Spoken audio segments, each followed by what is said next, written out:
glad to be alive. Fix it and vibe. Love and neuroscience, find a way to make them jive. Fix it and vibe. Hey, welcome to Fix It in 5 Israel. Help if they thrive. Fix it and vibe. Ooh. What is Fix It in 5? She's helping brains while giving kids hugs. She came from America, there she ducked and weaved. Flying fist of anger that Tourette's often leaves. A familiar sound comes from somewhere abroad. Another crying soul with problems to solve. No, don't touch the mic. Come on, you're supposed to. You're nervous? Try again. You missed, you went right there.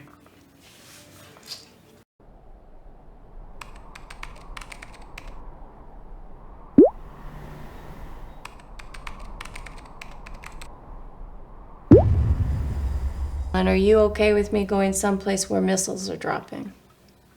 Yeah. I'll miss you too, but is it okay if I think about doing that? Hey. Yeah? You're cute. Is it okay if I think about doing that, Steve? I would like to think about it. She said that the reason she hadn't emailed in a long time was because they had to go to a safe room or a safe house, which I'm thinking must be like a bomb shelter. Do you know what a safe room is? I assume it's some kind of like tornado hut or something where you go underground, basement maybe. That's what I was thinking too. We had something like that when I was a kid as well at the farm. We had a Here, tornado like, people hut. have safe rooms in case someone breaks in. They can lock themselves in a room and nobody can get to them. Oh, yeah, like in the movie. Well, that's all I know about. Maybe it's like the movie. Maybe it is. Are they Maybe. rich?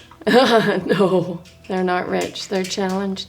They have 6 kids. Everyone has a diagnosis of some kind. And the boy, I think, just joined the army, so we might not, the oldest boy, so we might not meet him.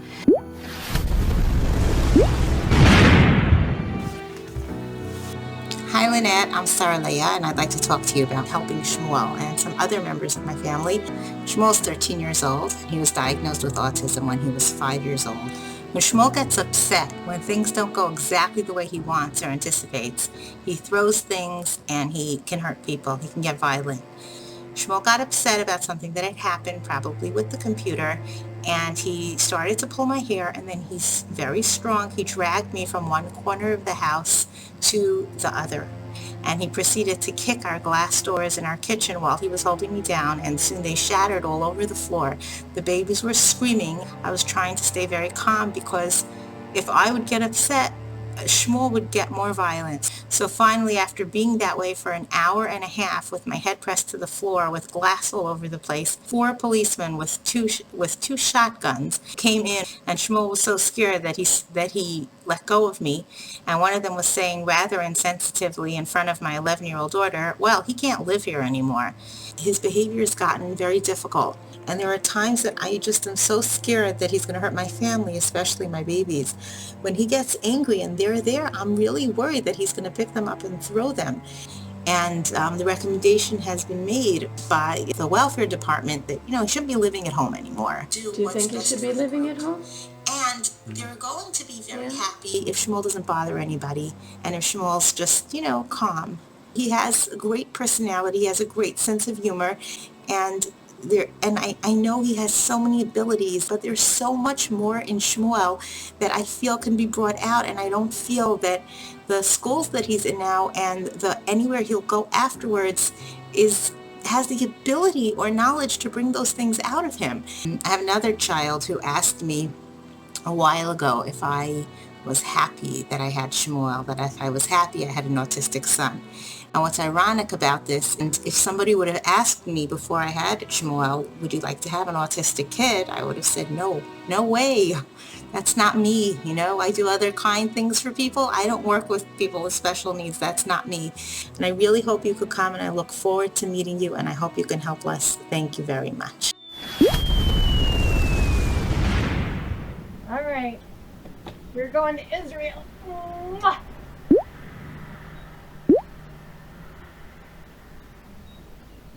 Actually,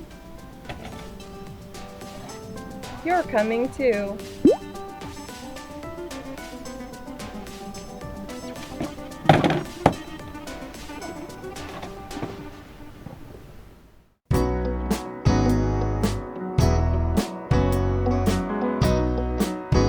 Here we are, season 3, Israel. We're not just going to the liberal country of Israel. We're going to a small Orthodox, Jewish Orthodox community called Bet Shemesh. I'm excited, but I'm also a little bit worried. I'm packing up the brain, putting it in a plastic container so it won't be like season 1 Uganda when they crushed the metal container because they thought it was so sturdy. You know, I'm making it look a little more fragile. Bubble wrapping, getting ready to go, and worrying about the fact that I haven't managed to get any local support. So me and the crew are headed to some unknown land, and we have nobody there who's going to show us the ropes. This could be very interesting.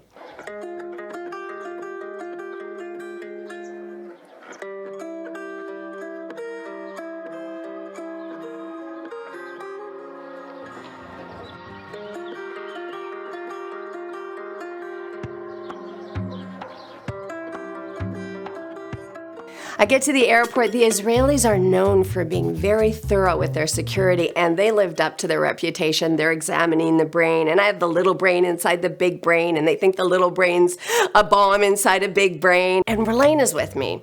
I don't know if you remember Relena from season 1, but she had really blonde hair, and it was very distracting. So this time she dyed her hair dark so that she wouldn't stick out so much. And she's my nurse practitioner, photographer, Woman Friday. I'm happy to be headed out with her. Baruch atah Adonai Eloheinu melech haolam. So one of the things I was worried about is that the Israelis would mind that I had just 4 days before been to Lebanon.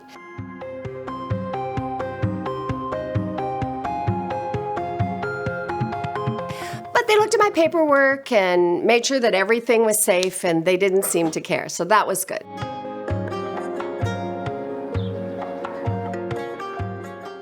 Baruch atah Adonai Eloheinu. I wasn't able to get any local support. I have Steve, who does every single thing except be in front of the camera. And we have, believe it or not, David from Uganda meeting us in Israel because I couldn't get another cameraman.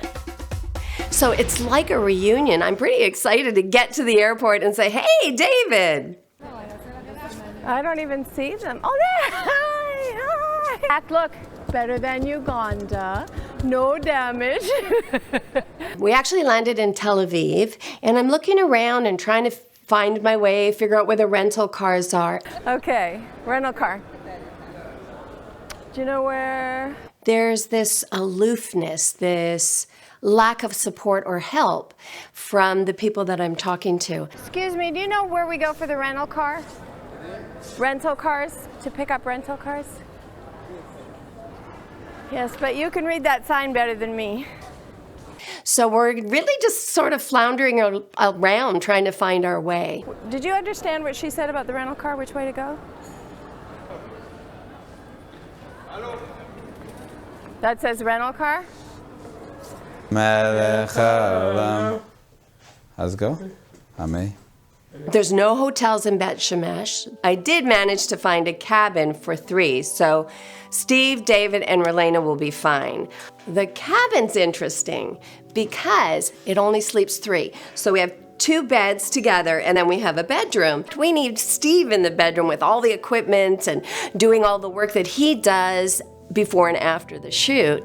And, you know, we're much more open-minded about this sort of thing, so Relena and David are in the bunks, and I figure what happens in the cabin stays in the cabin.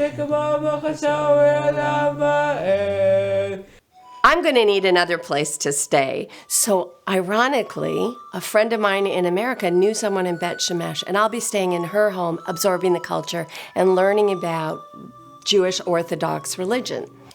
And they put me up in a safe room. That's how I found out what a safe room is. It's nothing at all like what we imagined. It's just a reinforced room. They have one in every single home, in every apartment, in case there's some kind of military action and everyone needs to be safe.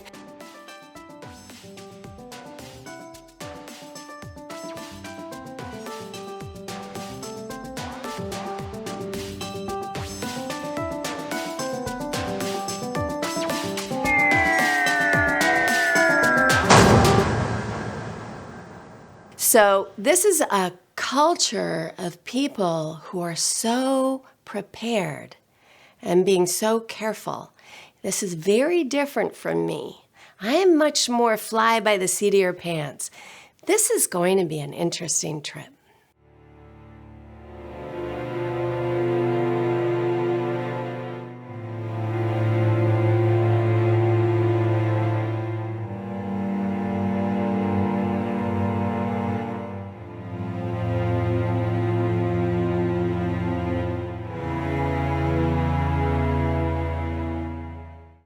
Oh, I'm so excited. We have a dad this time. Our last two shows were single moms. This time we have a dad and a mom, a two-parent family, and many more children.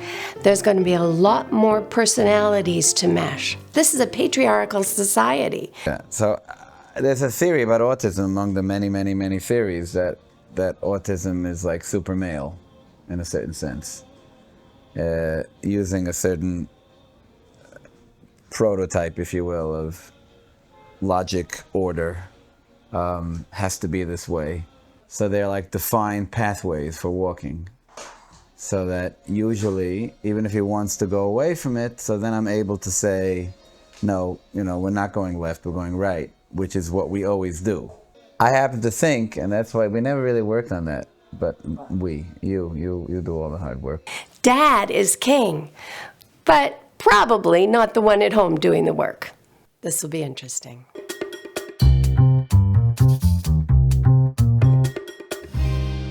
I'm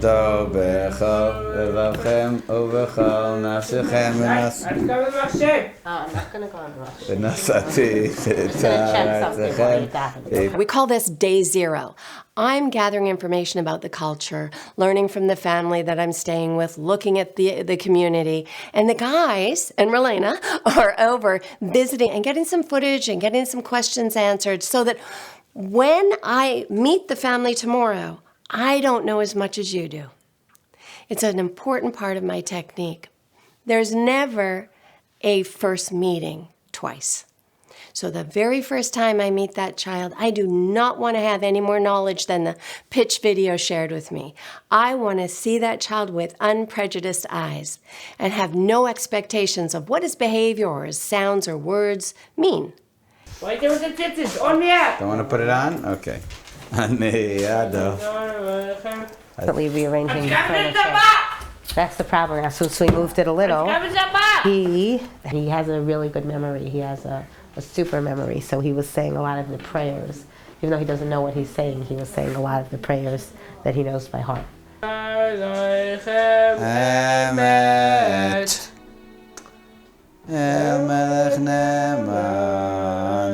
The challenge is going to be getting all those people to work together like a team, to follow the same techniques and respond with the same targets in mind, with the same goals. Shouldn't throw it, okay? Very good. Good job, Shmuel. Excellent. I'm so proud of you. Mwah. Without even meeting this family, one thing is certain, they probably are dealing with what's known as sick person personality. Sick person personality just means that the people in the environment begin to reinforce the problem. And so the person that everyone's focused on, in this case, Shmuel, he just lives out his role. He plays the role of the person who's autistic and doesn't grow. You want to pull up your pants a little bit so you don't trip? Okay. I'm going to hold you. Oh, that's it. So it's going to be my job to figure out the places within the various members of this family are maintaining Shmuel's motivator of being autistic, where they're reinforcing through their behavior the behaviors that they wish Shmuel wouldn't do. Okay, I'll take it out for you, Shmuel. Let me do it because you might get hurt, okay? Shmuel, let me take it out for you, okay?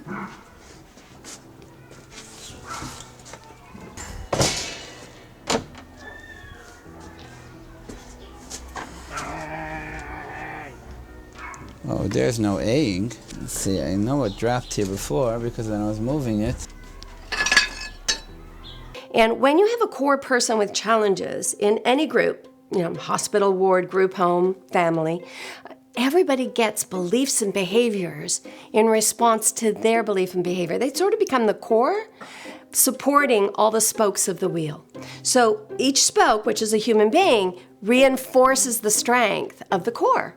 And together, they work as one unit. As soon as there's change and someone begins to heal, the other spokes in the wheel kind of fall apart. So it can be messy. This will be interesting.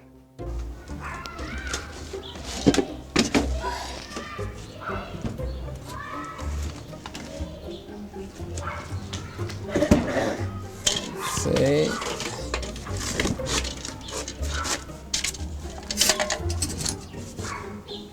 Definitely dropped in here somewhere.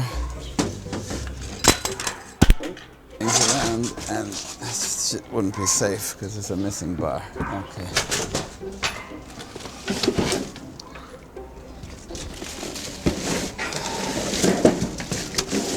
Oh, you found it? How do you always find these things, Shmuel?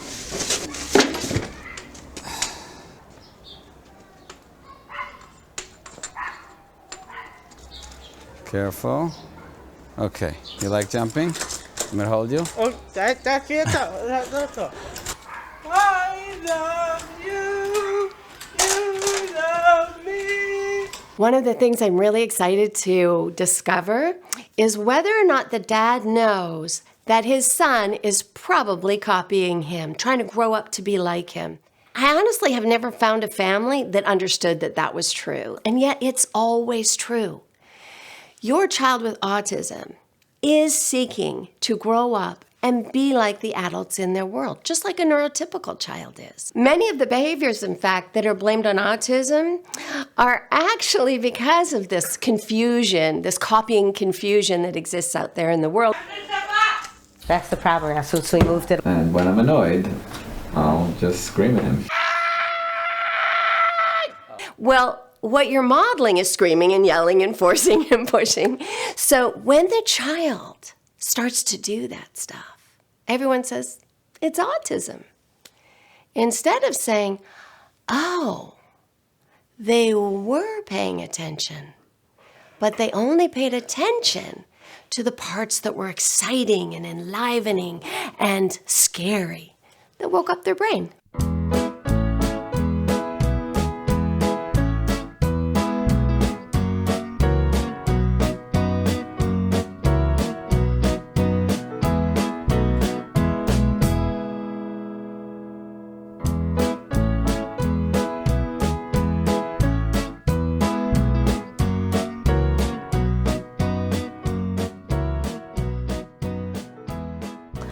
If you notice, or don't notice, we don't have any pictures of anyone in the family up on the walls. We only have rabbis because he takes all pictures. He's torn up our whole wedding album. He just does things to pictures.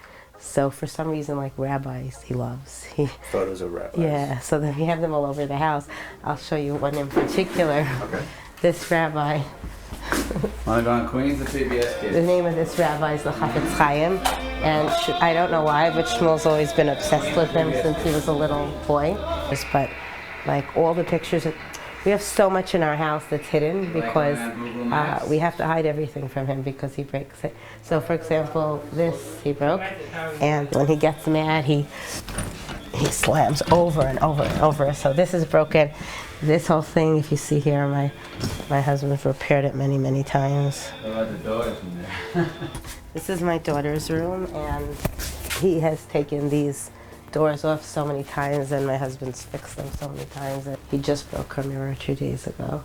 So he breaks things for 2 reasons, either because he sometimes has a tantrum and then he just throws everything, or just like he's looking for things, and in the process he breaks things. He's all over the house, trying to gain attention, and My wife has the longer term view that, like, even if, let's say, the furniture breaks as a result of his getting as a result of not giving him the attention that he wants, so she somehow has the ability to, well, let's see the bigger picture, like in a certain sense, and I'm like frustrated by this, so let the furniture break short term, but you won't give him the attention, and then he won't do it again. And this used to have a door. Basically anything in our house that's not broken is a miracle. And that is like, gets me like, okay, like, so we have limited funds to be able to just repair everything again and again and again. Most people this doesn't happen to, but he's banged this door so many times, so. But if you're gonna give him the negative attention that he's seeking, then it's just gonna keep going. Like, this is a very heavy metal door, so when it goes, all the paint comes off because he goes back and forth and bangs it. We've had it rehinged so many times because he's literally knocked it in. We didn't have a bathroom door for about 6 months. We were using a shower curtain. Other than just ignoring, which I find, unless I'm not doing it right, is not always effective because it just seems to just keep coming back. This door he has taken off the hinges so many times. If you see here, also this, he's just pulled the handle off, and my husband had to fix it many times. He's very strong. He bangs and kicks and bangs until it falls, until it breaks. He's, thank God, 13 and a half, and he is as strong as an ox. This is a very heavy table, for example. He could move it wherever he wants, single-handedly. This is the one thing in the house he doesn't know how to get into. And we hide everything in it. If he sees bananas, he eats all of them, even if it's 20 or 30, so we can't keep them out. Sometimes we keep bananas in the file cabinet. We once had a cleaning lady here, and she was laughing when I warned her that there was bananas in the filing cabinet. And she said she's going to write a children's book called Bananas in the Filing Cabinet from the perspective of an autistic kid's sibling. So we have here our remote, because he throws that, he breaks that. First of all, the printer's in another room from the computer because he has thrown the printer and broken it several times. He will photocopy and photocopy and photocopy nothing. We just bought a new cartridge of ink last week and it's completely empty because he broke into the room and he just photocopied and he... I mean, listen, tongue-in-cheek I say that, Shmuel's an extreme teenager, and it's like, meaning... So, I'd like that if he listened, but I'd like that to be true, for my other children too. Like, these are little cards from a game, and he put them all on the screen, and he just kept printing it, and he just used up all our ink. And if he comes in this room now and sees this, he will be so excited because this is everything he ever wanted is in these drawers. The word normal hasn't really become an acceptable word in this house because normal is all relative to where you are. He's very thorough, so I think one was coming off, so he started to peel. But still, there are certain behaviors that sometimes are dangerous or just annoying and frustrating and, create sometimes a distance between people. Like all of our pictures are dirty and crumpled.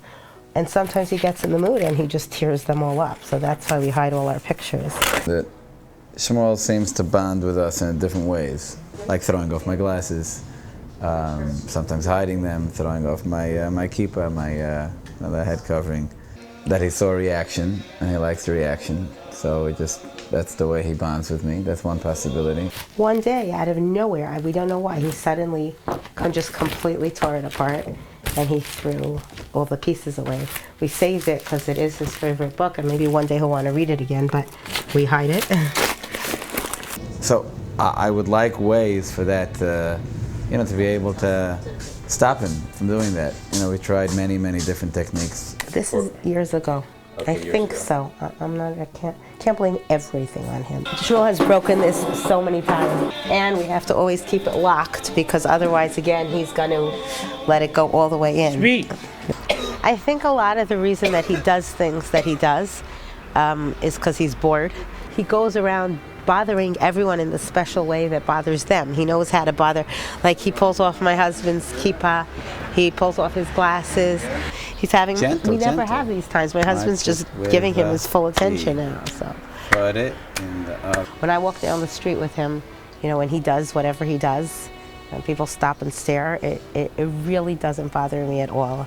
And I don't know if I was always like that. I really don't remember. I'm just with him in whatever he's doing. And if people are gonna, make comments, or in all cultures, but especially in Israel, it's like very common to give advice.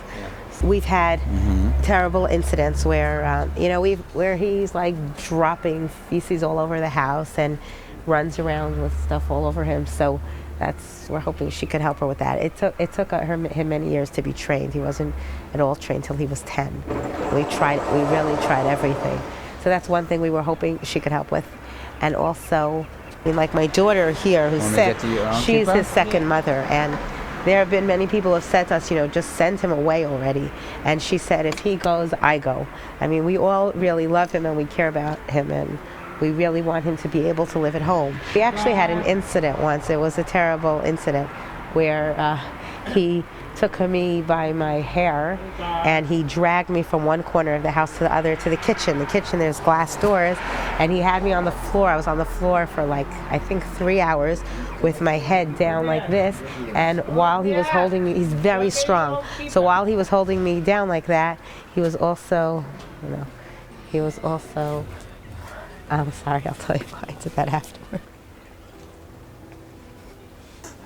It's my boss. I'm just laughing because it's just like really weird if he started to talk to me.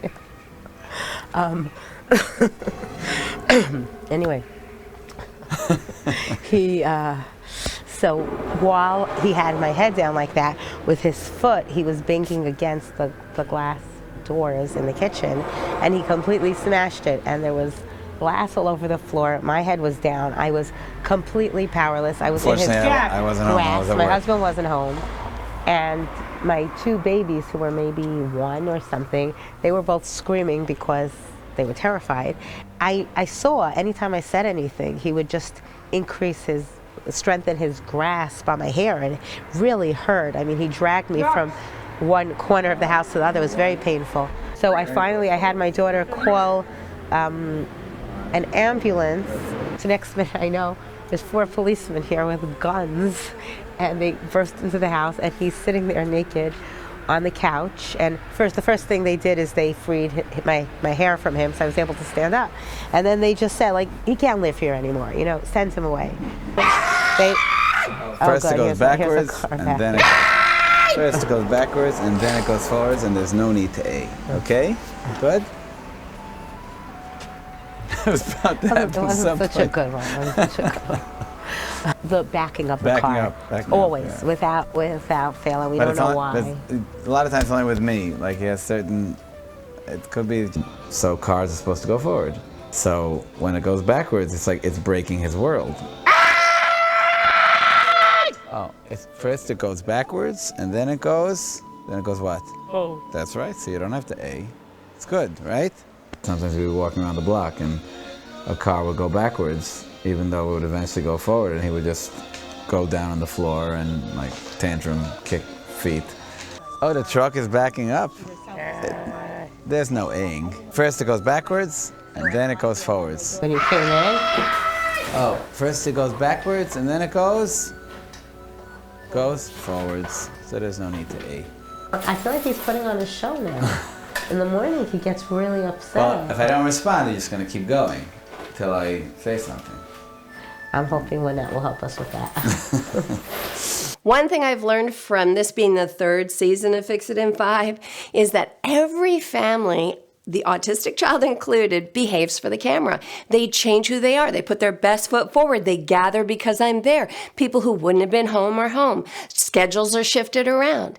And everyone acts better just because of that. That turns out to be part of the learning. Don't be boring. Be interesting. Put your best foot forward. It might be the cure for autism. Best foot forward at every turn. Everything's calm now also because nobody else is demanding our attention now. I have twin babies, and I have other kids my older kids aren't going to be around when they don't want to. But I have twin babies who need my attention, and they're not home now. But if if he wants my attention at the same time, then it's very difficult. So if he doesn't get what he wants, he has thrown that computer so many times. He has taken like every single thing and their file cabinet with all the phone and everything. He's thrown everything across the room. One of the things we hide is our camera because he's thrown it so many times. He's broken it. But anything can set him off. That just the CHAINS, which spelling spelled without words, because I don't want to start him with that. He loves chains. He loves making paper chains. So you want to risk saying that? I forgot. I have no idea yet what this family is really hoping I can help them with. Sarah mentioned other people in the family that Lynette might be working with a little bit. So who are they? Okay. Was Lynette going to work with you at all? Lynette's working with other members of the family, Sarah. That's what we're talking about now.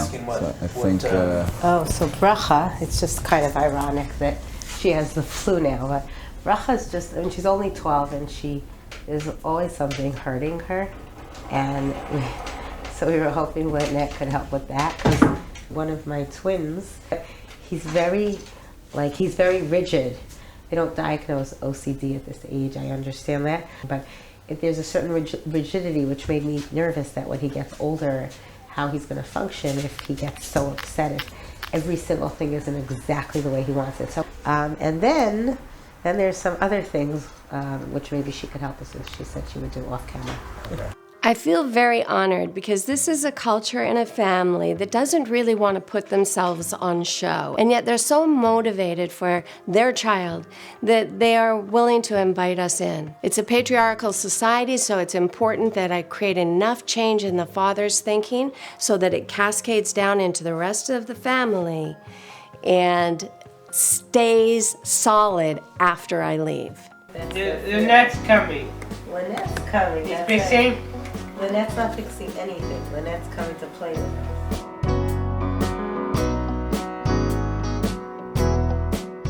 So the lady I'm staying with is sharing many, many religious restraints and restrictions with me. Things like the way that I have to dress. I got dressed to go out, and she said, better not wear that, so better wear something long and dark.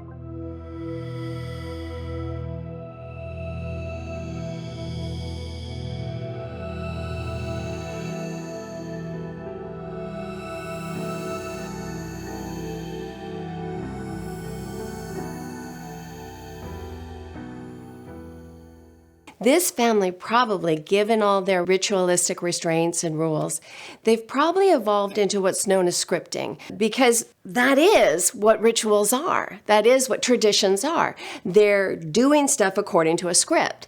And with autism, that usually looks like something like a passage in a book. Mary says hi, Bobby says low, Mary says yes, Bobby says no, and then you say it over and over again. They're probably also doing something called fill-in-the-blank behavior. When you are in a culture that's very ritualistic, you are limited in your beliefs in the value of freedom. When you don't believe in the value of freedom teaching, you tend to then put things in a box. And likely, he's being taught like this. Shmuel, we're eating... And Shmuel's supposed to say chicken sandwich or whatever it is. That's fill-in-the-blank behavior, and it's a good starting place, but it's not a good place to stay. That's the 15 bus, too. That's right. Oh, yeah. What's that? What is that? What? What is that? That's a bus. A bus? Yeah. Or a truck? Yeah. Truck. And the cab. Monit. What's this? 14 bus. 2. Whichever. That's right. Are you excited? Lynette, Lynette didn't come yet. She's coming. She's coming to play with you, okay? One thing is certain. Whatever they usually do, I'll do it different because I'm not from their culture and I don't follow their same rules. For example, women are not allowed to sing in public. And most of the children respond to it, but Shmuel might find, wow, that woman is singing. That's the man's place. We'll see. Either way, he'll have noticed, and that's really day one's goal. Get him to notice me so that we can become friends. If he doesn't notice me, we can't do that. I'll be different in many, many ways. Touching. I'm not allowed to touch the men in Bet Shemesh. That's not allowed.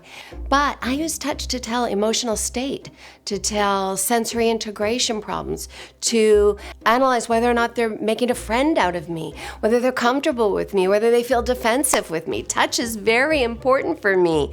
So this is going to be a challenge for me to work with the dad, B, a challenge for me to work with the son if he finds touch problematic, given that he won't be used to it. Do you think you're going to use that little yard in the back at all? Because I didn't have a chance. I just wanted to pick up. There's a lot of garbage there. Okay. I can't predict What she's going to. Okay, fine. All right. Shmuel.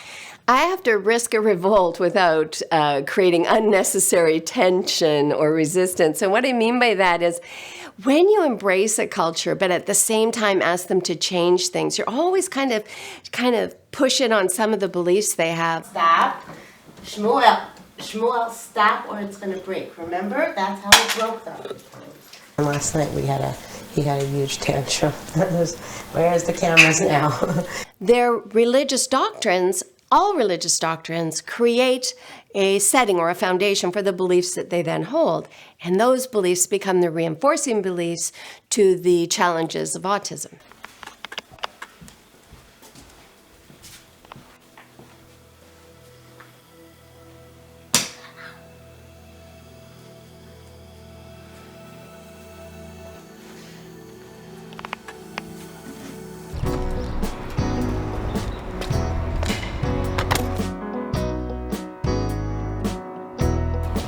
Mr. Brain. So this time they didn't break the brain, but they did break the cart's wheels, so the brain's carrier. And that's a comedy waiting to happen as I wheel this oversized, colorful brain around this demurely clad society. Shoot! I was hoping I had that solved. Okay, it's time. I get to meet the family. And just like in San Francisco, one thing I know for certain, I cannot be afraid. You want my help? I'm actually going to ask you not to do that. We're going to find out. Okay? All right. Safe hands. Let me feel. Oh, nice. Got to be careful. Okay. If you Safe. Yeah, but you're not being safe. Safe. Right? Hand. And I don't want to have to control you. So Safe can I let hand. go of your hands? All right. Safe. You hand. promise? Gentle. Gentle. They don't feel safe. You done? I cannot be afraid. And I'm not. I'm too busy dealing with my brain.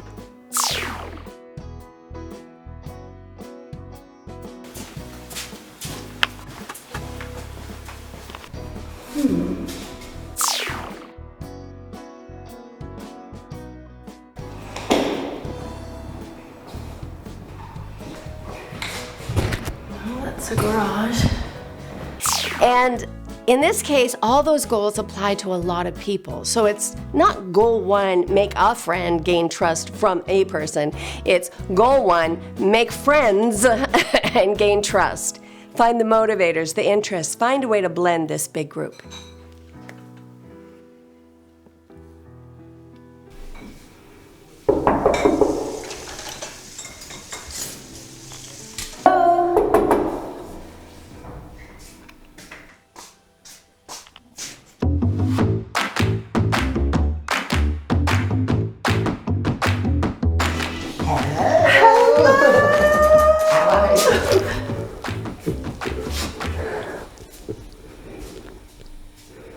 Nice to meet you. Nice to meet you too. Very nice to meet you. Hello. I'm so happy to meet you. Hey, again. All right. High 10, high 20, high 30.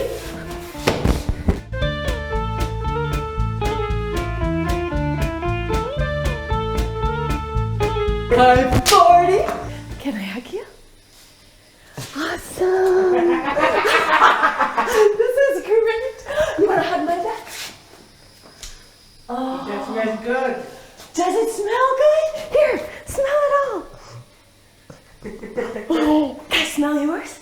That's it? Oh, tell him to come in. Looks. That's it. You know what it sounded like you said?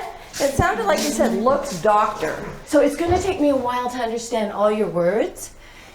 And you probably will find I have an accent too.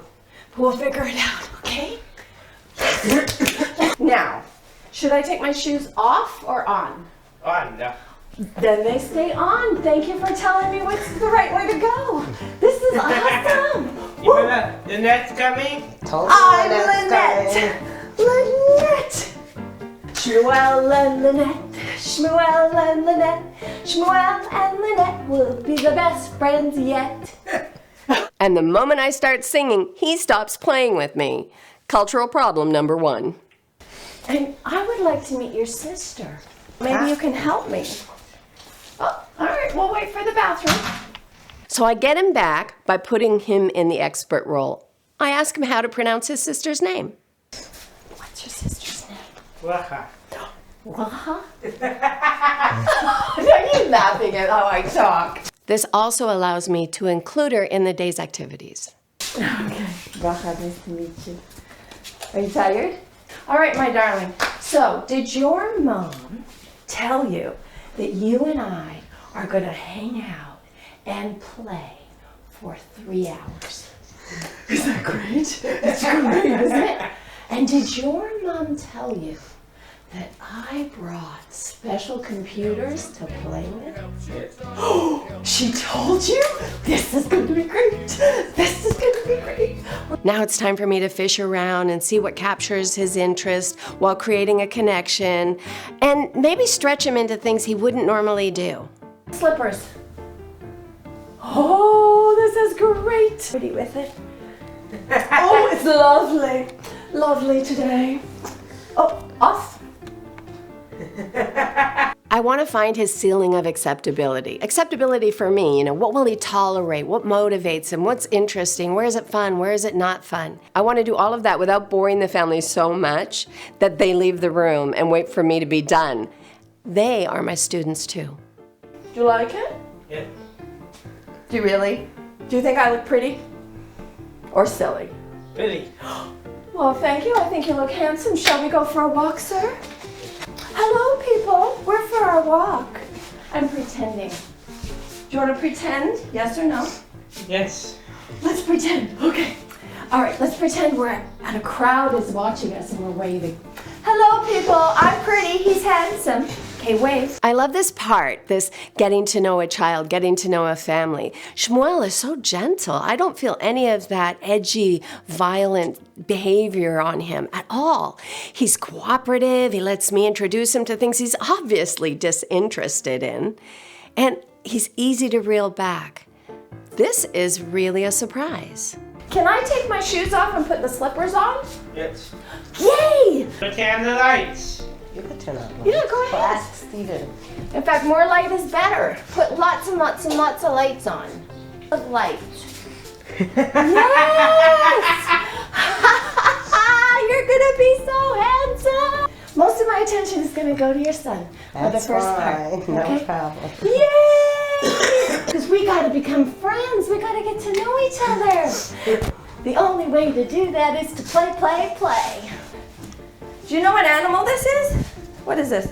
When he stops playing, I make him the audience. Then he rejoins me when I look at the toys in the brain. He's just so flexible. That's fun. So I may want to put a letter on my cheek. You can keep that. That's a brain for you. Would you like a brain? There you go. What else? Oh. These dress-up moments and role-playing games are often the place that I find the ceiling of behavior because most of the kids don't really want to do it, and the parents watching usually can't see the benefit to it. Meanwhile, that's funny because role-playing is exactly what you do when you're trying to figure out social behavior. It's just, when I do it, it looks like fun instead of a script. What's your favorite thing to do? Is it laugh, sing, or dance? Laugh. Laugh! One of the things I love about playing silly is that so often the kids, people like Shmuel, are judged as silly, as if their behaviors are not useful and they shouldn't do them. And so when I'm silly and I invite them to be silly with me, they often invite me to be silly with them. And in this place, I'm able to copy their behaviors, laugh with them, flap with them, whatever they do. And in this way, I get to know what it feels like, at least a little bit, to be them. That's the beginning of connection and change. Yes. Can we try jumping? Let's put me up. Are you going? Oh, see, when you walk away, I don't know what's happening. Shmuel, you can always say, I'm leaving. It also helps me to understand their behaviors because I get to feel what it is to be them. For example, Shmuel laughs and claps. That's one of his behaviors. I'll do it too. Should we keep our wigs on or off? On. Yeah, they're hot, aren't they? Do you want this wig on the table or put it over there on the brain? Put it there on the wing. All right. Let me say it in the other order in case you're just copying the last thing I say. Do you want me to put it on the brain or put it on the table? On the brain. Thank you. Now should I leave this on or take it off? Take it off. Yeah, it's not as pretty on me. He loves the puzzle. So I now am going to have a new challenge to keep his interaction while he does something he actually enjoys doing and would have done without me. That's easily done with a lot of appreciation for his activity and compliments. I'm so proud of you. You're awesome. You're going to be the best friend I ever had. Compliments and appreciation for his activity usually work for that. There is so much going on in the beginning. Oh, nice. Nice job.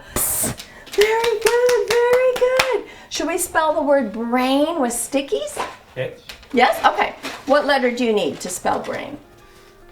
And I'll find it. What letter do you need? The main goal, actually, is to find out what is he capable of doing? How flexible is he while focused on his preferred activity? So what's the next letter in brain? So that is Z. Oh my goodness, this is gonna be the funniest word I ever saw. Bazang. All right, Z it is. So that is and not. Oh, so are we spelling brain or just putting letters down? Another sound. Oh, see, I was confused. Thanks for telling me. That's awesome. So maybe I can ask for colors then. Lena. V, and what color? Orange. Orange V, what a great idea. So I've been doing a lot of copying him, and there he automatically and fluidly copied me back. Ta-da, that's a sign of our connection. We've made it. We're friends. We have dots on our noses. Nothing makes for better friends. Autism's a social disorder. If nobody plays cooperatively with him, he won't learn how to play cooperatively back. Oh, what letter do you want? M. M, M, M, M, M, M.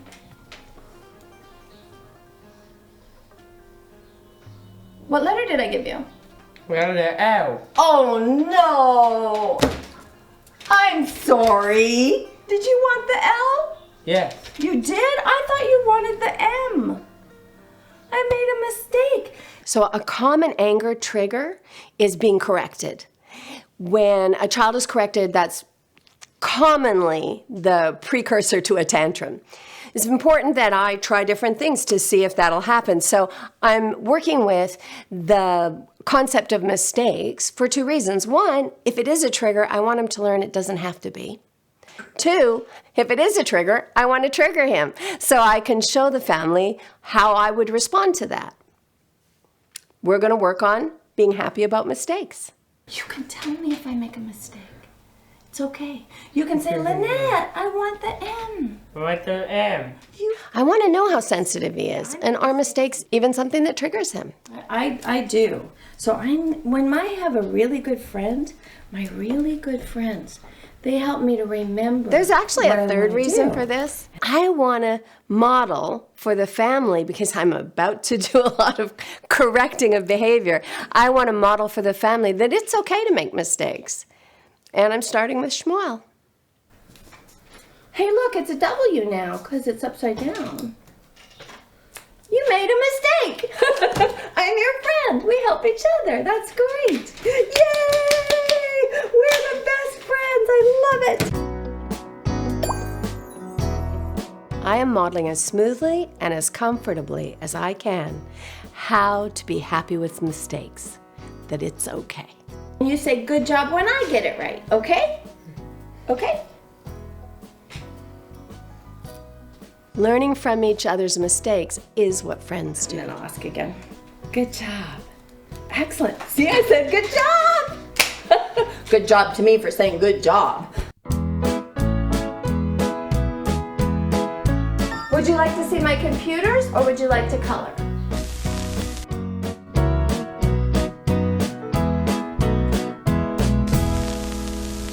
I love you, you love me.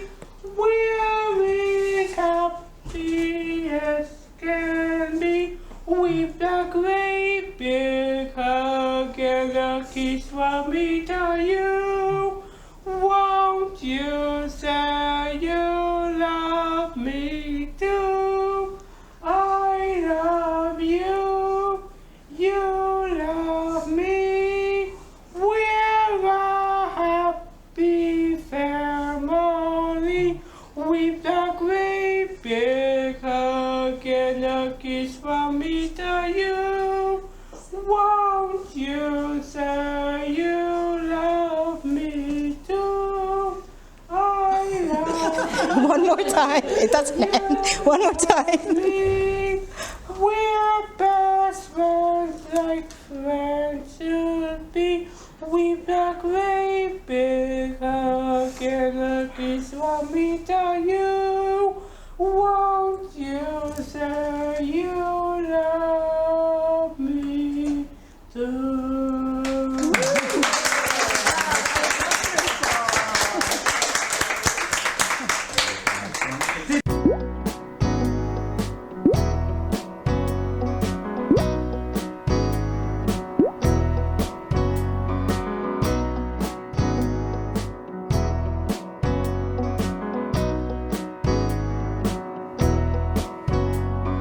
Fix it in 5. Fix it in 5. Fix it in 5. Fix it in 5. Perseveration, desperation, instigation, agitation, information, help the nation. Fix it in 5. Fix it in 5. Take me from being miserable to glad to be alive. Fix it in 5. Love and neuroscience, find a way to make them jive. Fix it in 5. Hey, welcome to Fix It in 5 Israel. Help if they thrive. Fix it in 5. Ooh. What is Fix It in 5? She's helping brains while giving kids hugs. She came from America, there she ducked and weaved, flying fists of anger that Tourette's often leaves. A familiar sound comes from somewhere abroad, another crying soul with problems to solve.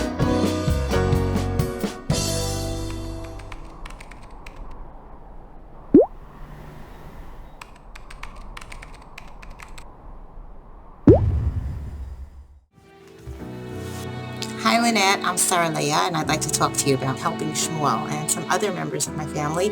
Shmuel's 13 years old. He was diagnosed with autism when he was 5 years old. When Shmuel gets upset, when things don't go exactly the way he wants or anticipates, he throws things and he can hurt people. He can get violent. His behavior has gotten very difficult. And there are times that I just am so scared that he's going to hurt my family, especially my babies. When he gets angry and they're there, I'm really worried that he's going to pick them up and throw them. And the recommendation has been made by the welfare department that, he shouldn't be living at home anymore. He has a great personality, he has a great sense of humor, and and I know he has so many abilities, but there's so much more in Shmuel that I feel can be brought out, and I don't feel that the schools that he's in now and anywhere he'll go afterwards has the ability or knowledge to bring those things out of him. And I really hope you could come, and I look forward to meeting you, and I hope you can help us. Thank you very much. All right. We're going to Israel. Mwah!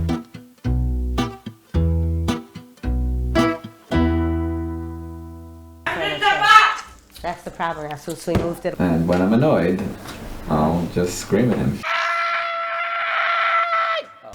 If you notice, or don't notice, we don't have any pictures of anyone in the family up on the walls. We only have rabbis because he takes all pictures. He's torn up our whole wedding album. He just does things to pictures. When he gets mad, he slams over and over and over. So this is broken. He's all over the house, you know, trying to gain attention. And but most people this doesn't happen to. But he's banged this door so many times. So like, okay, like, you know, we have limited funds to be able to just repair everything again and again and again. He goes around bothering everyone in the special way that bothers them. He knows how to bother. Like, he pulls off my husband's kippah, he pulls off his glasses. Lynette's working with other members of the family, so there. And then there's some other things which maybe she could help us with. She said she would do off camera.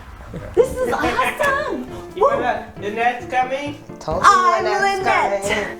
Shmuel and Lynette will be the best friends yet. And the moment I start singing, he stops playing with me. Cultural problem number 1. Because we gotta become friends. We gotta get to know each other. In circles and dancing in the yard. Do you like it?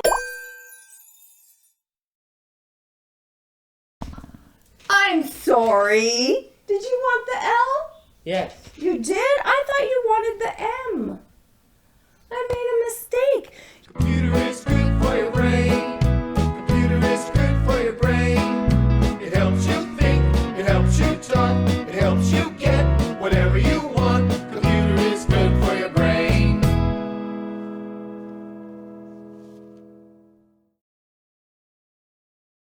See my computer. Let's do it! Because it works to help brains. Isn't that awesome? Yeah. And then I put it on your ear too. Is that okay? Is that okay? We're gonna play with our brains. We're gonna... So he walked away last time I sang, so I sing again. Give it another try, see what happens. Do you like that I sing, or does it bug you? It does? Do you want me to stop singing? Stop singing. Oh no. Then you say, Lynette, stop singing, please. Lynette, stop singing. Okay. If you stop doing something just because someone walks away, you don't give them a chance to acclimate to the new information, to grow, to stretch. So I have this song I sing, and I know you asked me not to sing, so I'm only going to sing it a little bit, just so you know the information in the song. And it goes like this. Computer is good for your brain. Computer is good for your brain. Oh my gosh, he is so good at neurofeedback. He's not intimidated by the wires or anything. We're going to get so much done in this family, which is a good thing. Get it wrong, now it's not going to rhyme. I have to start again. See, I make mistakes. You can say to me, Lynette, you made a mistake. Because there's a lot of people, and if I had to spend the first 3 days getting him used to neurofeedback, I wouldn't have as much time to teach. What a blessing.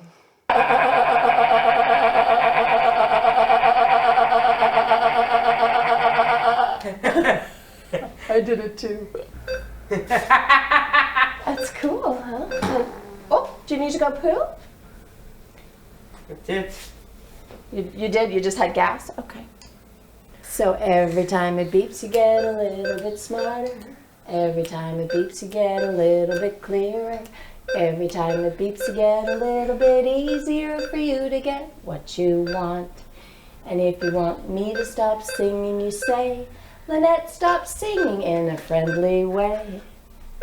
And if it's okay, then I'll sing along and I'll keep making up this song. I never fail because there's something there. You never fail? I fail sometimes.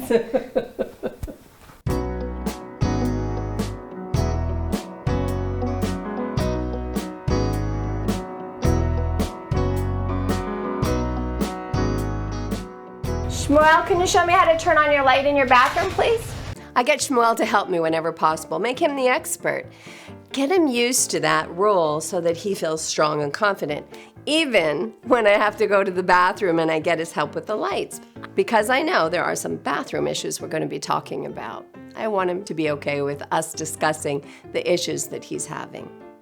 You are so good at being a friend. Should we go outside and play? Let's do it. Let's go get our bodies moving, go outside and play. Yay! Hey, we have the trampoline. Would you like to use it? That's it, we're done. Okay. The end. Do you feel happy or sad? Happy. Yes! Shmuel answered me with his actual feeling, not the last word I said. That means he's not just echoing me. Now, echoing is a common problem in autism where the person just says whatever you said last. It's made worse when we're boring. When we're boring, the child zones out and just sort of operates by habit, gives you the last word they heard, or the last two words they heard. So his answering correctly means he's really with me, really cooperating. It also is evidence that it's good not to be boring. Which number should I color next?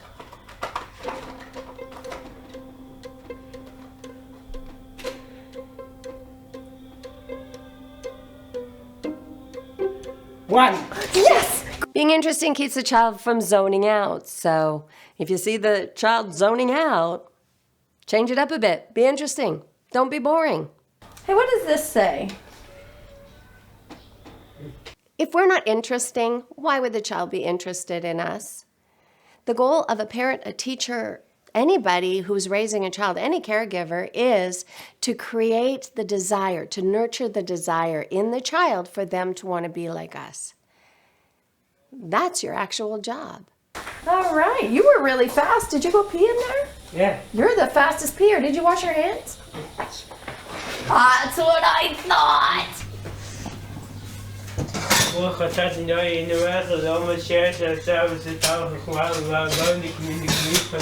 Seeing him do his prayers automatically like that indicates to me that he's intelligent and can learn almost anything by rote at the very least. I don't know what motivates him to know those prayers or to want to do them. It could be being like dad, it could be being like teachers, it could be the fact that praying is a common thing and he's heard a lot of it and wants to be a part of it.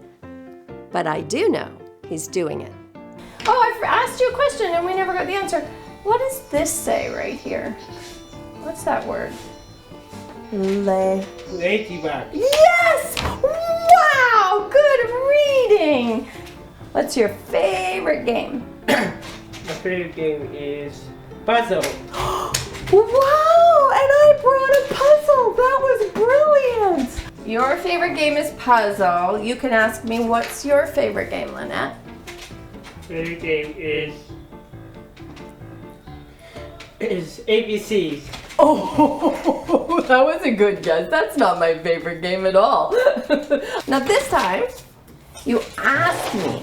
Last time you told me. So this time you asked me to say, what is your favorite game? My favorite game is butterfly. Butterfly? And there it is. I found Shmuel's skill ceiling. So you could ask me, you could say, Lynette, what is your favorite game? It's caring about me, about my life, about anything beyond getting me to do something to make his life better.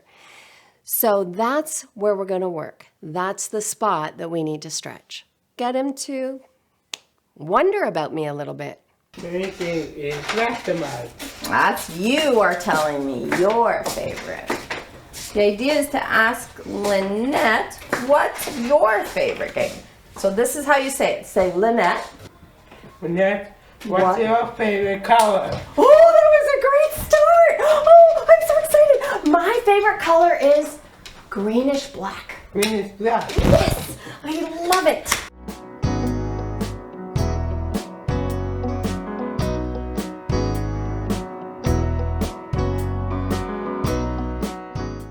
very nice friend. You cooperate well. You're one of the nicest people I've met in a long time. Do you know what you say to someone when they give you a compliment?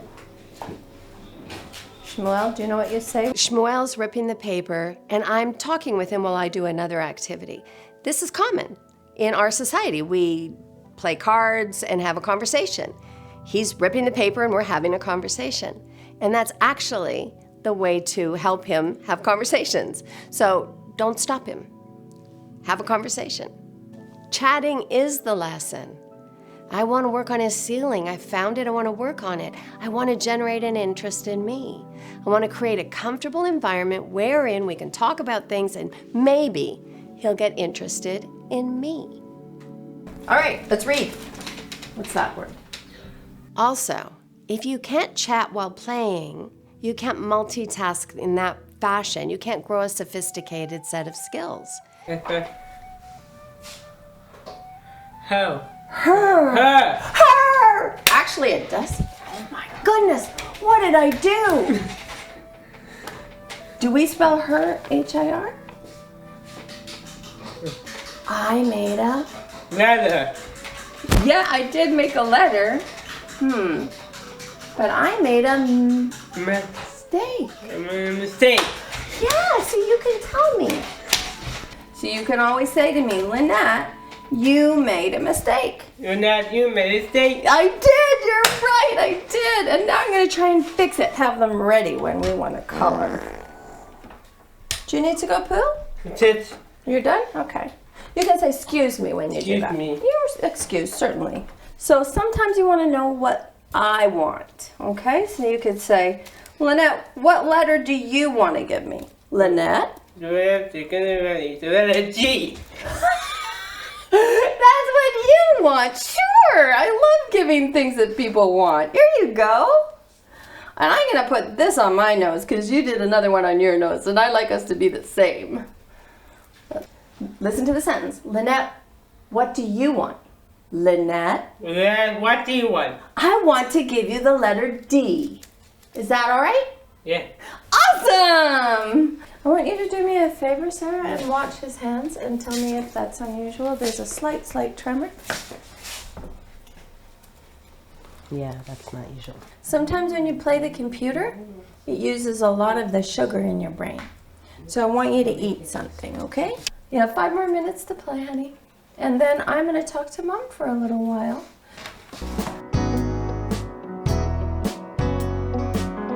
Well, I told him. So are we done then? That's it. That's it, we're done. You're good at listening to my directions. Should I take my nose things off now that we're done? That's it. Have you just turned me off? Because I feel like you're ignoring my question. Is it okay if I take these off in 5 minutes? That's it. Is that a yes or a no? Yes. Yes? No. No. Oh, I have to leave it on? What time did you want to eat, by the way? Oh, thank you. You're right, it is. Time to get to know Mom and see if I can find out where her ceiling is. Also, I want to share what I discovered in Shmuel's brain and give her an understanding of what we're coping with.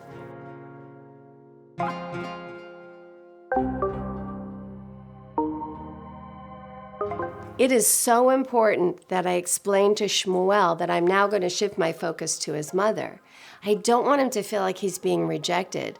And I really don't want him to worry that Lynette meets me, plays with me, and then sits down and complains about me to my mom.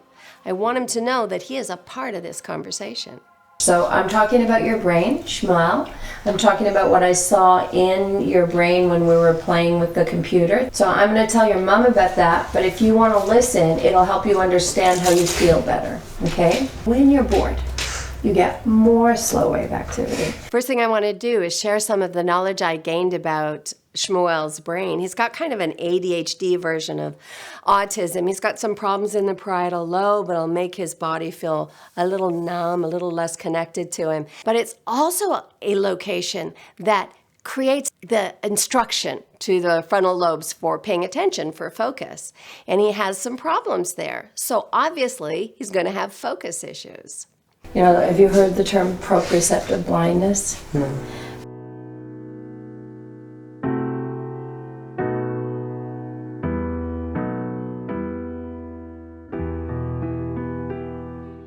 So the brain doesn't, it has to pick what information it can process because it's all bunched up because it's not moving fast enough in the spot where it would have to process that.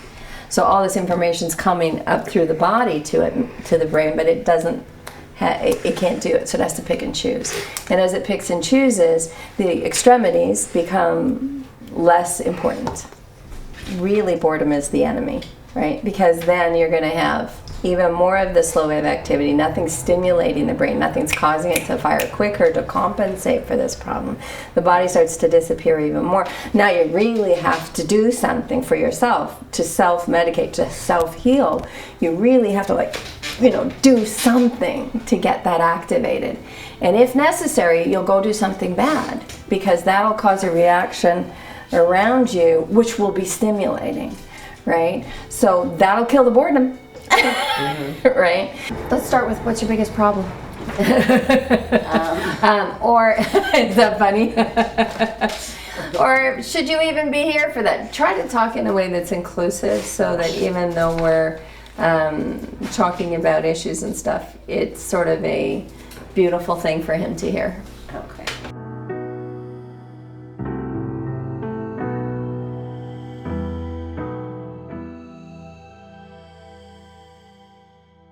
His bathroom problems, he has major bathroom issues, which can play a huge problem in the family.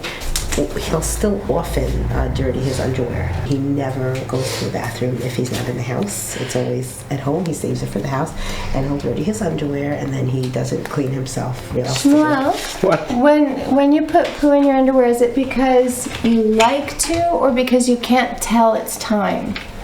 You can't tell it's time? He won't sit when he goes. He'll always stand. Okay. So I don't know if that's important or not, but I don't know what's important. That's why I'm telling you. Yeah, everything. It means the problem's in his colon. It's, by the way, the most common problem in autism when it comes to bowel movements is impacted colons. Does he take magnesium? No.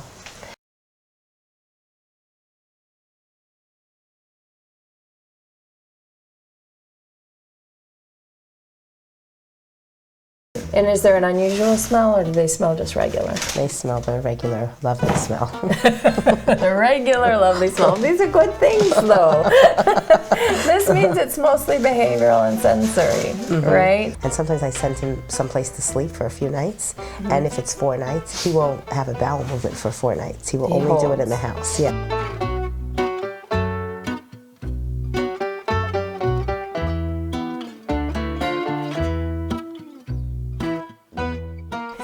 I want to tell you about, there's another way to go poo.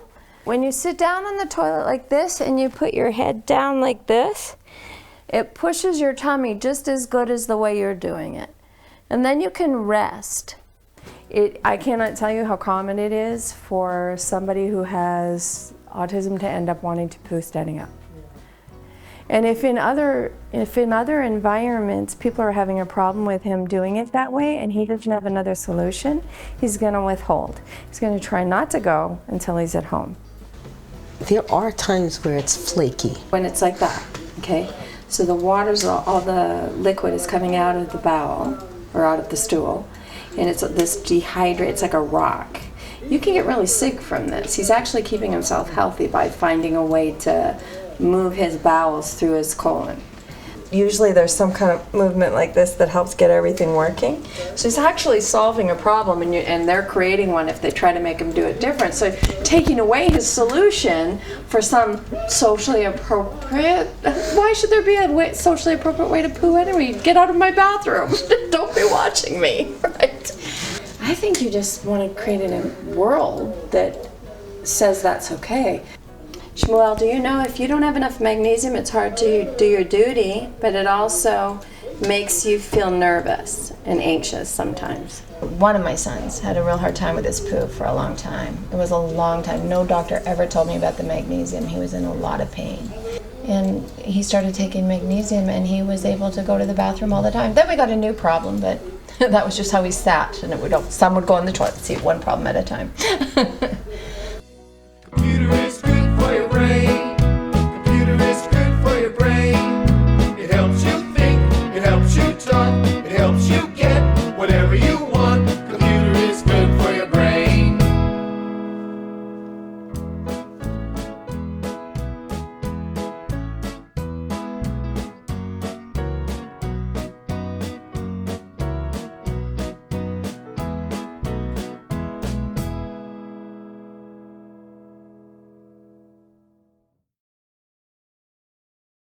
Yay, Dad's here. So now we're a mom and a dad and 2 children, and I'll catch Dad up, but then we're gonna start trying to blend the family. Obviously, Mom's the hands-on person, but Dad, as I mentioned, has to he's the conductor of the family. He's the CEO.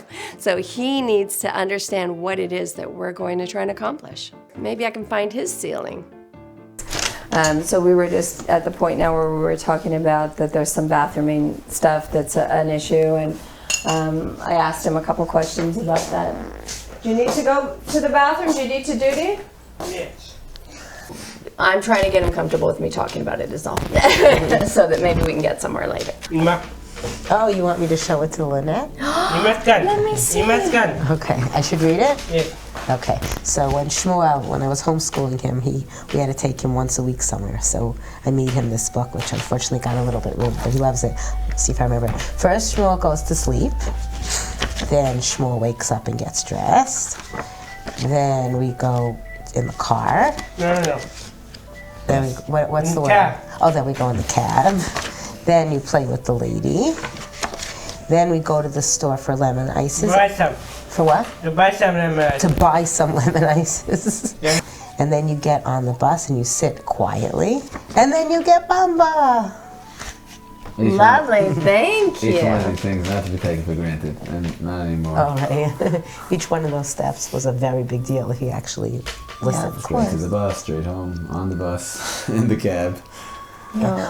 He knows how to push every person's buttons. He's very smart that way, you know. He knows what annoys every person in their own way. So he'll go he'll touch me very gently on the nose. It drives me crazy. So immediately I see something that is really common in homes. The family thinks that the child is being annoying for no reason or just to get attention.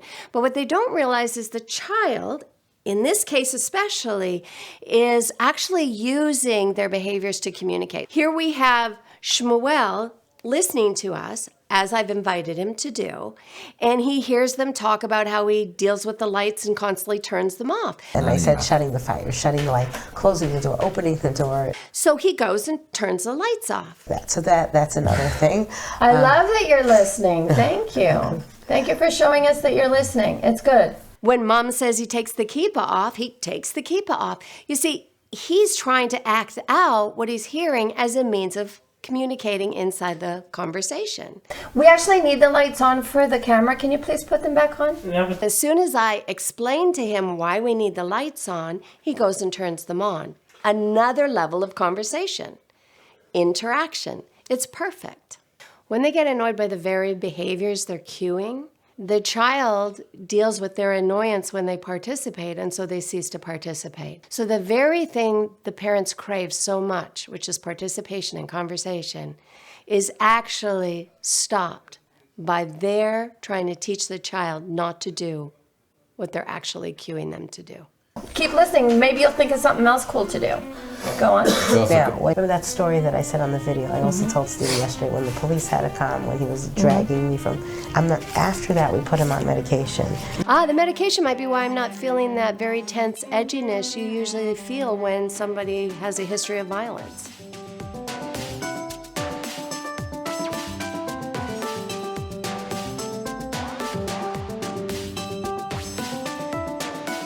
So the medicines are ready. You're a good boy. Reducing it. No way.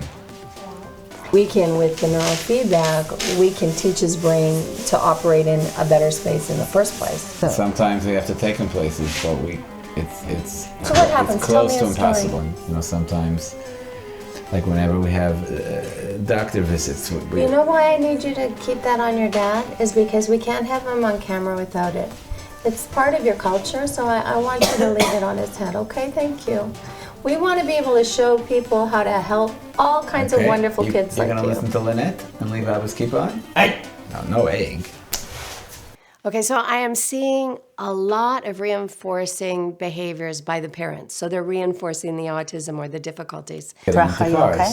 You okay? Because he likes playing with the lights. Mom here is really worried about Shmuel hurting his sister. And so she keeps bringing it up, which implies to Shmuel that he might hurt his sister. Do you want me to get him off, Bracha? I'm sorry, I just feel bad. I don't want her to be hurt. Because Shmuel, bracha, you'll tell me?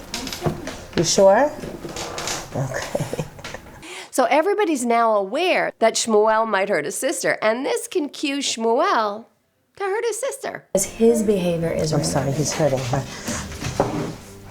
So that's a reinforcing behavior, and it's hard not to have. Okay, Shmuel, you're going to have to get off now. You're going to have to get off. Mommy, You're hurting. please. Listen, Shmuel, if you don't get off bracha now, I'm going to have to throw you, James. You can't. Then get off bracha right now.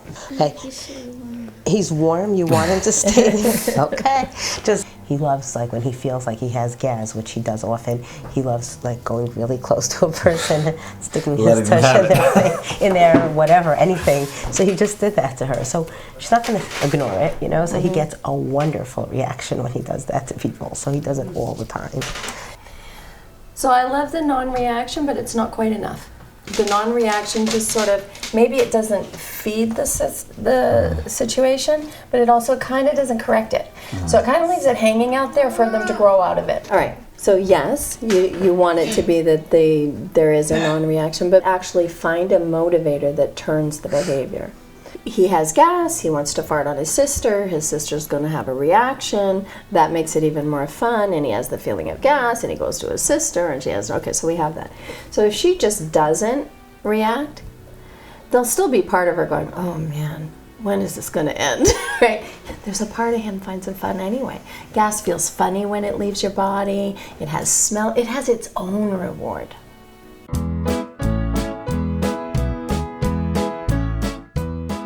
Right. Okay. So do you care if he farts on you?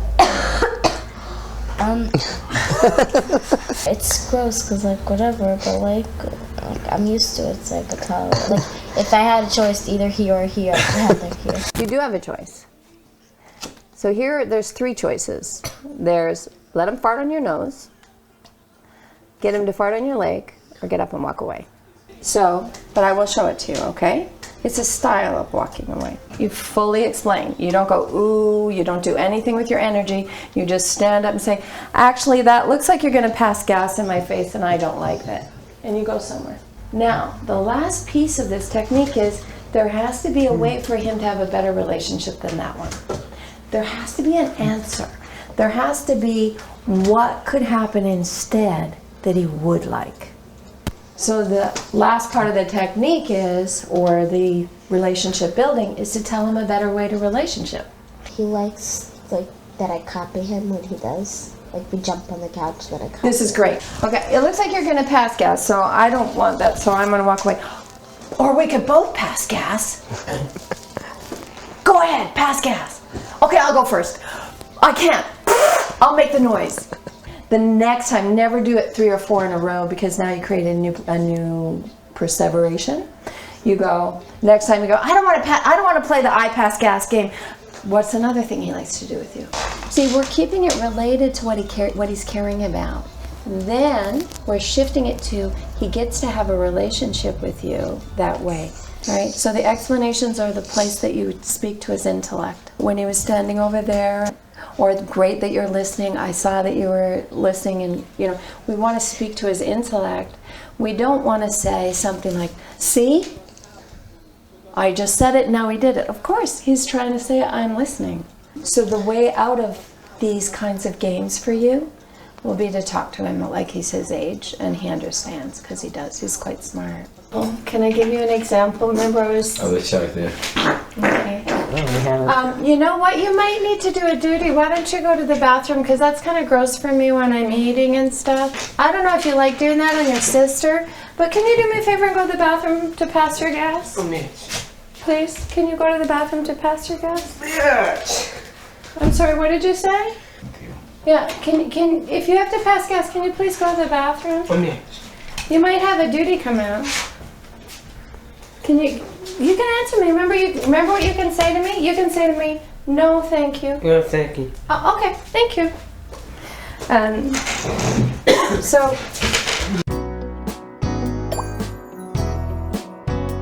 it's the very first time he's seen me see it, so I might be able to get him to shift simply because we don't already have this thing going on between us where it's kind of cute.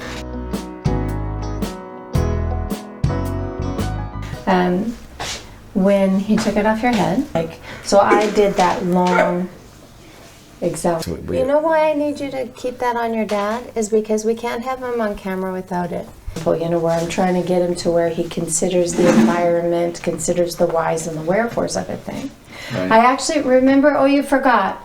Shmuel, I don't want you to take his kippah off because we've got the cameras taking pictures and we need it on your dad for us to put him on the camera. So Steve and David can't take his picture if you take his kippah off. Can you put it back, please? Put it back, please, honey. We need it for the camera. Well, I want you to do it. Oh, thank you, sweetie. Thank you. You're such a good friend. So what I love is how wonderful Dad is trying to move on feedback. I suggest that he should compliment. So he gets up right away and goes and tries to compliment. Now I want to give loads of reward right now because the thing that just happened is the positive thing. Shmuel, come here.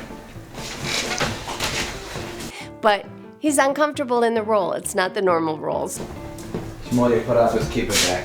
I'm so proud of you. So Shmuel feels that discomfort. And here's something you might not realize. Shmuel now tries to ease the discomfort by creating discomfort.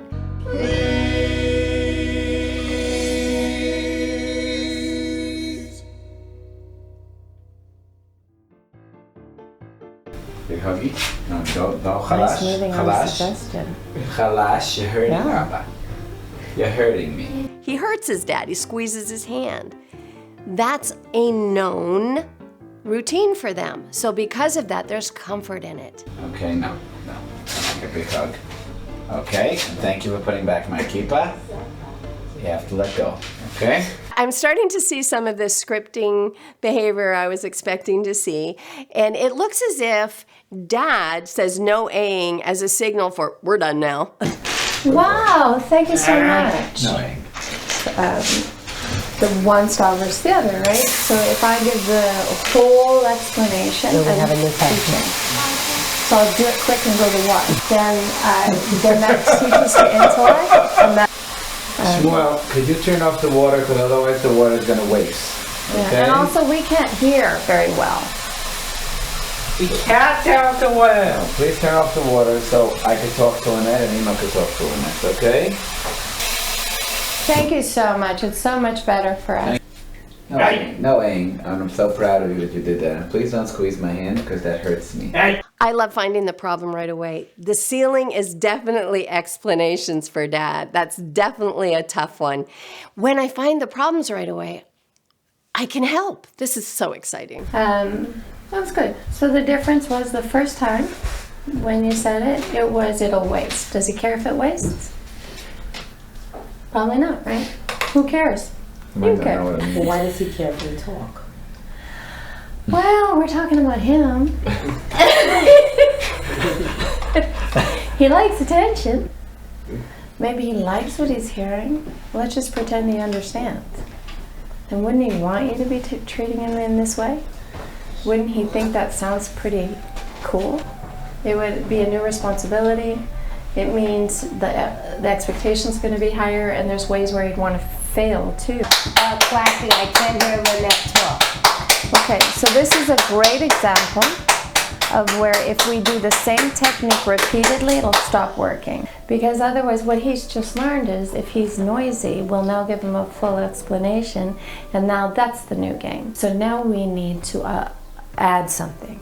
That's how fast he can learn. I'm gonna have to take the guys out of here and talk to the camera without you if you're too loud and I can't get my job done, because I have to help your parents. Hearing his parents learn is a motivator for Shmuel. It helps him believe in the possibility of a new life. What do you normally do when he takes it off? Sometimes I'll say don't take off my yarmulke, but I realize that that's probably not in any way effective. And when I'm annoyed, I'll just scream at him. Bingo, I knew it. He's been screaming. Of course his son screams. People are so unaware that their children are copying them. Dad probably uses a loud voice in order to get compliance, just like the police came in and they used, being intimidating to get compliance, and it works. So Shmuel learns the way to get compliance from everyone around you is to scream. Violence is generally taught. This is exciting because this we can help with. Dad probably doesn't want to be screaming, so he's probably inconsistent. And when you're inconsistent, you're more rewarding. If you do inconsistent rewarding, it's the most rewarding thing for any living species. Rats will chew off their legs for it. When you're inconsistently screaming, you make your screaming behavior more rewarding than your consistent no-aying behavior. So you're going to get a child who screams. But right now, you're just being inconsistent without sort of a goal in sight. Now I have to teach Dad how to be inconsistently rewarding in the right ways and in the right places.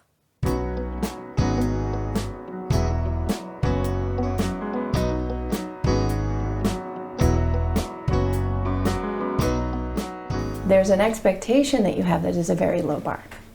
He goes, gee, I sure like my dad. So he goes over and he's like, I know what I'll do. I'll take his kippah off. And then he might just put it back on. That was kind of fun. He might tell me not to. We interacted. He might help me wake up my brain and give me a good yell. No matter what happens, I connected. I said, I love you. Your motivator is sitting right there on your head. It's, he wants to connect with me. How can I use it? Any ideas? Play with him. Maybe. Maybe. Do you want to have to play with him every time he feels like you're going to? It may be as simple as every time he... Can you touch me? Culturally not. Okay, can we use you? Yeah. Okay. So, can you stand up? So every time, you're him, you're your son. So every time you're going towards the kippah, so every time he's going there, I want you to just reach and... You got a lot to learn about. We have another cultural problem. Oh, okay, what is it? No, let's find out, because we have to fix things in a way that you can do. Off camera. Oh, okay. Off camera is fine, and then I'll come up with a solution. I'll be right back.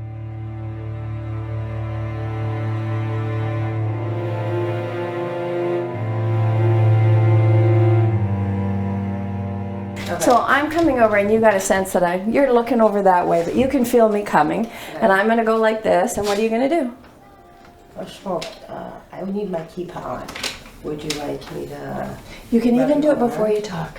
So here's, the timing is really paramount. So I'm coming, and you're going to do some kind of loving gesture, okay? Now that immediately would have stopped me, actually. Now you explain. There'll be a confusion in him, like, wait a minute, my motor system was headed this way, but now this is happening to my sensory. And in that split second is where you give the full explanation. Oh, I love you, son. Were you going to take my kippah? Or whatever way you would do that. Sometimes you don't even mention it because he goes, oh, that was good. And he walks away and it's over. Even something like this, I might not catch him coming. Right, at I know. that moment. So you keep talking about how consistency is important. Okay, here's the cool thing. Inconsistency is more rewarding, right? But I'm confused. I know Sarah was mentioning this. She spoke about how important consistency is, and Right, if you're not so- going to be consistent. Yeah, so let's clear it up. Okay. So in fact, yes, consistency of your goal. Consistency of what you think he's capable of. Consistency of the concepts that we're trying, that has to be 100%. Not your behavior. One thing is obvious, Shmuel is happy and cooperative because we got camera people, we got lights, everything is different, it's all interesting. And even his parents have said, we probably won't see the tantrums because he's good when there's new people around. That's not a problem. That's a solution. Don't be boring. Be interesting. Then he won't zone out. What kind of books do you read to him? He has been pretty fixated on certain books because he doesn't really like reading. Do you have the book? I do. Yeah. Can you get it? Good morning. I just woke up. I had a good rest during the night and I'm all ready to start a new day. I like to do some too. Do you read the whole book as if you're just reading a book, or do you stop and discuss it? Occasional stopping. I wouldn't say I do it that often. Good morning. Hey, good morning. Good morning. At that point, hey, Why'd you say hey? I said good morning to you. hey. That's a strange sound. I guess you don't want me to read the book. I thought you wanted me to read it. Want to read the book? Oh, so talk to me in a nice voice, silly. Just say, read the book, please. Read book. Oh, please.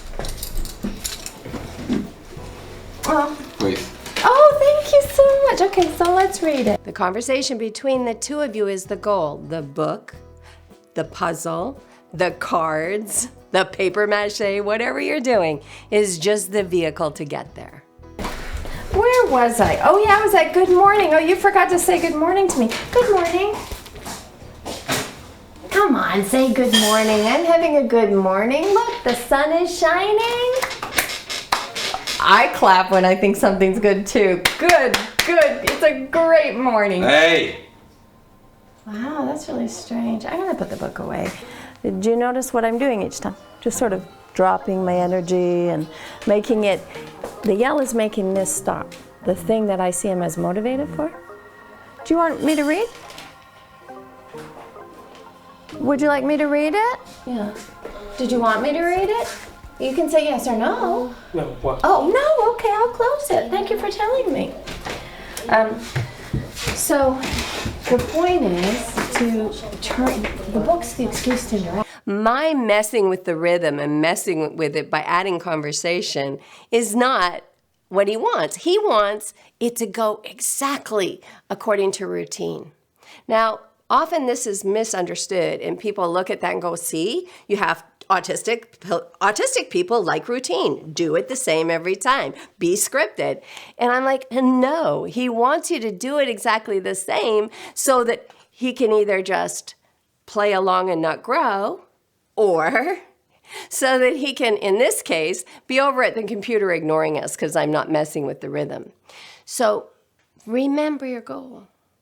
Your goal isn't to be able to read a book word for word. Your goal is conversation.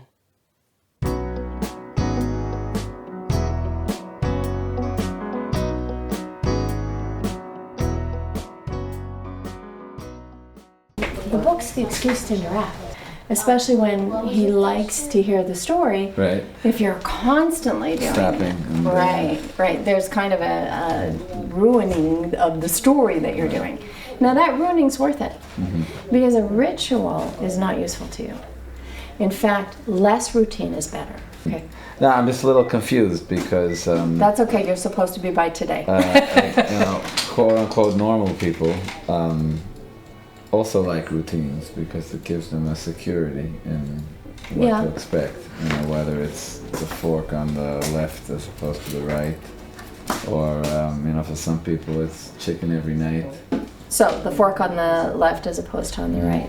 This one day you put them the wrong way and you look and you go, whatever. And I come and I go, oh no, you like the fork on the left and the knife on the right.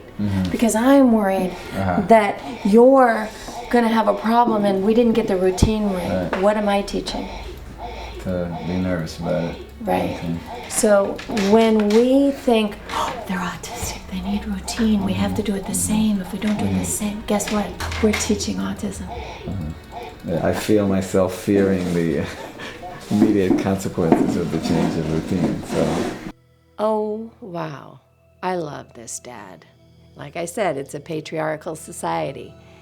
If he's willing to address his fears and try to change, this could be really great.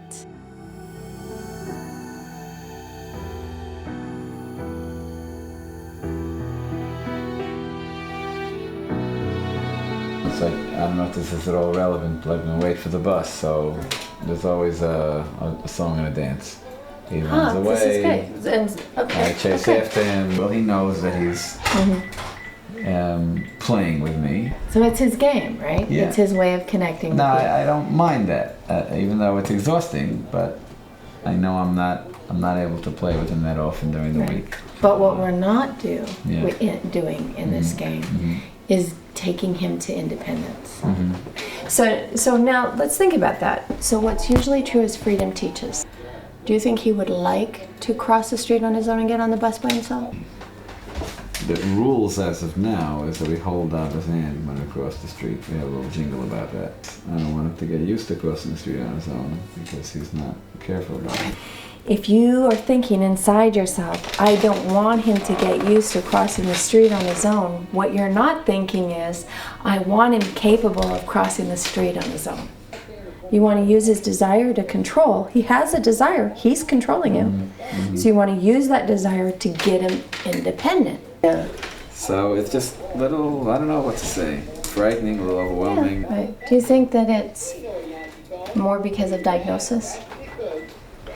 You know what I mean? Like, isn't this kind of normal parenting? But honestly, I don't think that's the parenting techniques that my husband's most familiar with.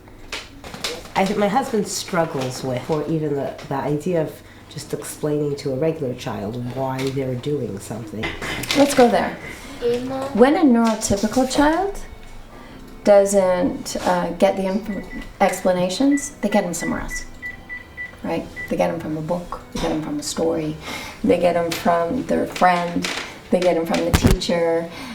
So we get away with it. Asking for compliance from someone who's neurotypical, who's surrounded by the neurotypical situation, and they can kind of figure it all out, is different.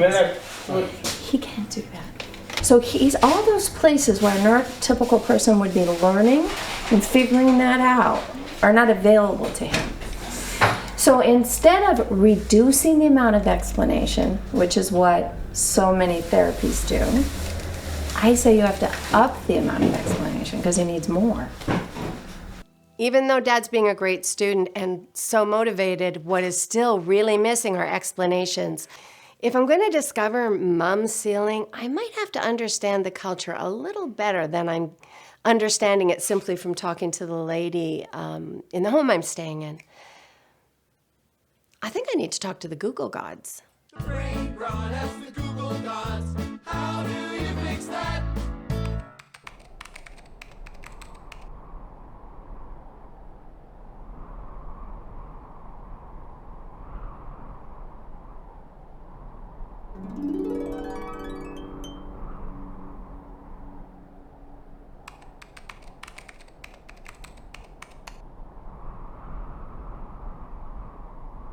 Take a minute to imagine what it's like for this mom, trying to maintain secrecy and privacy in all the right places, but open up to get the help she needs, to keep the dairy separate from the meat, to honor Shabbat, to dress appropriately, get her kids appropriately dressed, to deal with all of the different disorders, to now learn neurofeedback, to have the cameras come in, to not upset the neighbors, to learn about brain science. She has an enormous job. She is the core. Okay, so then you had also mentioned originally when I contacted you, I told you that there were certain members of my family that don't want to be on camera, and you said if you have time, you would help. The one I thought was... Right. Okay, so we had this very interesting challenge with this show about showing families and their problems because this family doesn't want to show in the show. They have a lot of privacy issues and a lot of secrecy. And in this case, I think that's appropriate. Like in Uganda, when we dealt with the fact that culturally lying was normal, here's privacy is sacred. And so us having to cope with this challenge becomes a part of the learning curve for you and I and the family. I promise to show you as much as I can without breaching confidentiality. It was lovely meeting you, and if you were someone else, I would hug you goodbye, so I'll do that. Thank you very much, son. You're absolutely welcome.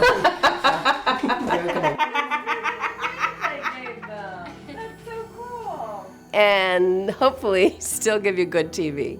So I can see how long it took, and then you just use normal, everyday ideas, what you would do if I hadn't come. And then tomorrow you tell me what happened. Okay. In a way, showing the need for secrecy is showing you the problem. Let's see. Where's Steve?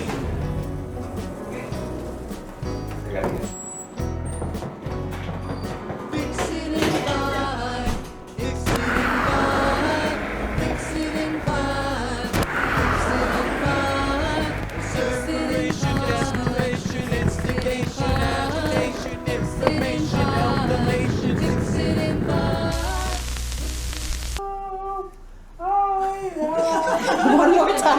That's bad. One more time.